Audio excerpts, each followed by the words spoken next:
ಹಣಕಾಸಿಗೆ ತುಂಬ ತೊಂದರೆ ಇತ್ತು ನಮಗೆ. ಆಮೇಲೆ ಆರೋಗ್ಯದ ಸಮಸ್ಯೆ ಸ್ವಲ್ಪ ಇತ್ತು.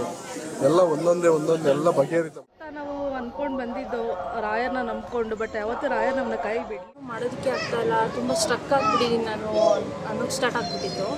ಬಟ್ ಇವಾಗ ಏನೋ ಒಂಥರ ಪವರ್ ಇದೆ, ನನ್ನ ಹಿಂದೆ ಯಾರೋ ನಿಂತಿದ್ದಾರೆ, ಏನೋ ಸಪೋರ್ಟ್ ಮಾಡ್ತಾ ಇದ್ದಾರೆ ಅನ್ನೋ ಫೀಲ್. మంత్రాలయము మహిమాలయము రాఘవేంద్రుని బృందావనము. ಸ್ಟಾರ್ಟಿಂಗ್ ಬರ್ತಾ ನಾವು ಅಂದ್ಕೊಂಡು ಬಂದಿದ್ದು ರಾಯರ್ನ ನಂಬ್ಕೊಂಡು, ಬಟ್ ಯಾವತ್ತೂ ರಾಯರ್ ನಮ್ಮನ್ನ ಕೈ ಬಿಡಲಿಲ್ಲ. ಆ್ಯಕ್ಚುಲಿ ಹೇಳಬೇಕು ಅಂದರೆ ಜನರು ಕೈ ಬಿಡ್ತಾರೆ ಹೊರತು ದೇವ್ರು ಮಾತ್ರ ಯಾವತ್ತೂ ಕೈ ಬಿಡಲ್ಲ ಅನ್ನೋದು ನಾವು 100% ನಂಬಿದ್ದೀವಿ. ಯಾಕಂದರೆ ನಾವು PG ವ್ಯವಹಾರ ಮಾಡ್ತಿರೋದು ತುಂಬ ಡಲ್ ಆಗಿಬಿಟ್ಟಿತ್ತು ನಮ್ಮದು. ಆವಾಗ ಅಂದ್ಕೊಂಡಿದ್ದು ಮಂತ್ರಾಲಯಕ್ಕೆ ಹೋಗಿ ಬಂದು ಯಾವಾಗಲೂ ಅಲ್ಲಿ ಹೋಗೋಕೆ ಆಗ್ತಾ ಇರಲಿಲ್ಲ ಅಂತ ಅಂದ್ಕೊಂಡು, ಬಟ್ ದೇವ್ರು ಈ ಥರ ನಮ್ಮ ದಾರಿ ತೋರಿಸಿದ್ರು.